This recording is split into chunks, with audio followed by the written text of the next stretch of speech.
Hey, welcome back to my channel. I'm Molly from Vintage Grace Design, and today I'm going to be showing you how to add texture to a piece of furniture. So if you're interested in adding a little bit of character or old world charm to a plain piece of furniture, then just keep watching.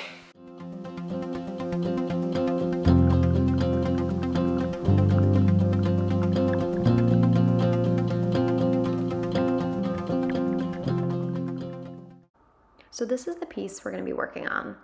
I picked up this console table from Home Goods about 6 years ago, back when my whole house was decorated in a farmhouse style. So no, it's not vintage solid wood, but it's a great size, it's sturdy, and it really has no issues other than a little bit of bleed through. I think it has a lot of life left in it, and it just needs a makeover. Don't be afraid to make over your pieces when they don't fit into the style of your home anymore. This one will be a quick flip. So I'm starting off by removing the hardware, and as always, I'm going to give this piece a very thorough cleaning. I'm using Crud Cutter here, but any solid degreaser will work just fine to prep your surface.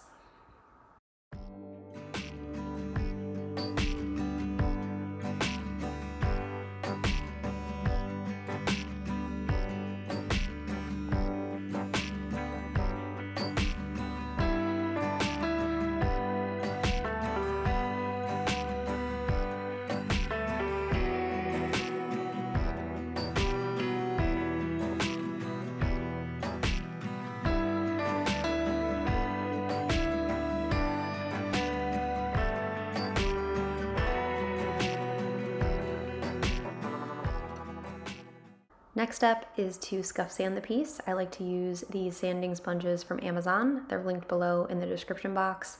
All we need to do here is just scuff up the surface to prepare it for my primer. And these are the products that we're going to be using for this project today. I sell all of these over on my website at carolinafurniturecollective.com. The first step is to prime, and I'm using the stain eliminating primer in white. I'm applying it with a mini microfiber roller. When you have a piece like this with a lot of just large flat surfaces and no detail, it's very easy and quick to just apply it with a microfiber roller versus a paintbrush. I can get this done so much faster with this little roller. Next, I primed in black, and I did this because I am painting this piece in a darker color, so this is really a transition coat for me. I could have started off by priming the piece in black to begin with, but I went with white just to make sure that those spots of bleed through, I wouldn't have issues with them, and I can't tell with the black primer. It's much easier to tell with white primer. So now I'm mixing up my paint with the salt wash additive powder. Sorry, I'm blocking the camera here. I probably should have set it up a little differently, but I am using Weather Vane as my base coat color. And then I'm just adding in the powder, and I'm stirring and mixing, adding more powder until I get the right consistency. What's great about this is there is no perfect way to do it. You can kind of do it however you want based on what you're looking for. So I want mine to be thicker, more textured, kind of like plaster. So I'm adding powder and stirring until I get that consistency. So again, you can't really mess this up.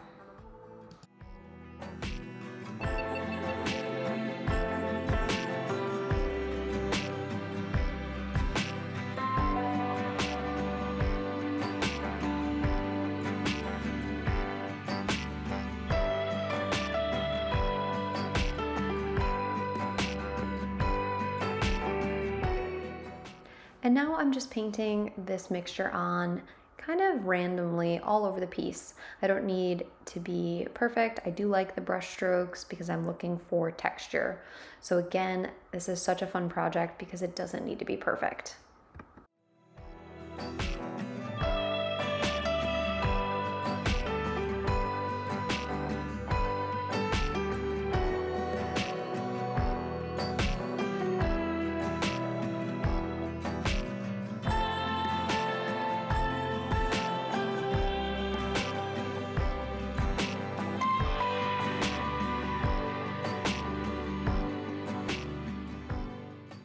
Once it's dried, I'm just going back in and I'm dabbing on more wherever I'd like more texture. So I can see kind of where it has fallen and just add a little more. What's great about this is there is no right way to do it. You're just however much texture you want. And then I'll be going back in with my top coat color, without the salt wash additive for the top color. And then I can distress it a little bit to have this color peek through. So now I'm just taking my top color, which is black, and I am just going to paint it on. I will take a wet rag and wipe back some of this paint so we can still see that texture, and it'll give it more dimension, since I'm looking for this to be more of a old world type look.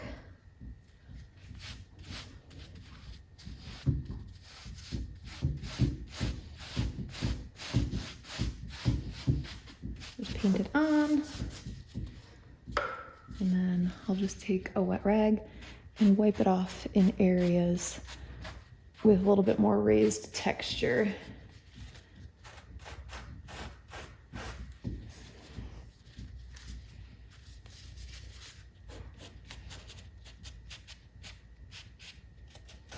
And again, it doesn't have to be perfect. You can just kind of work with it, and that's the beauty of these types of projects. There's no right way to do it, and you just work with it until you get the desired effect that you're going for. And sometimes that changes along the way, and that's okay too.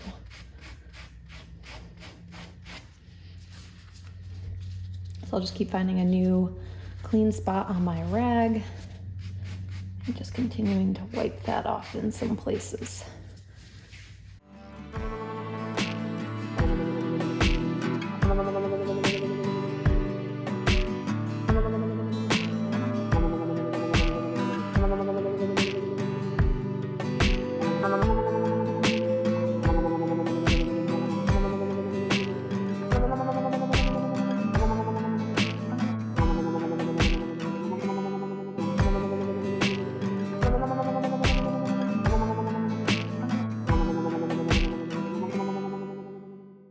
And now to pick out knobs.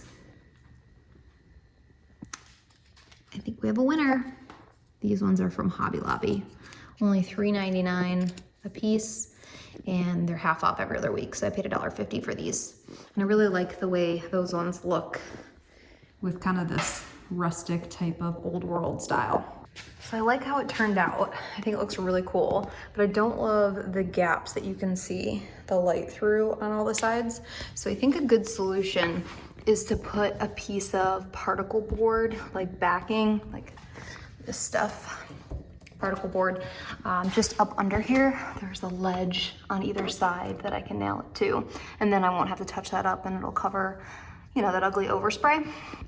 And then it will also make that enclosure dark, so you wouldn't be able to see all of that. So I'm gonna try that and see if that works.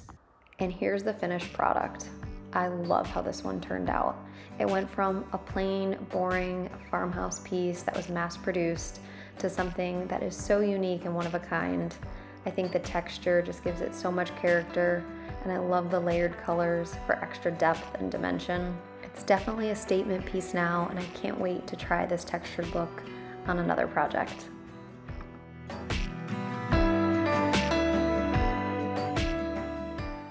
Thanks so much for watching. I hope you found this tutorial helpful. Let me know your thoughts in the comments down below, and don't forget to subscribe and hit that post notification bell.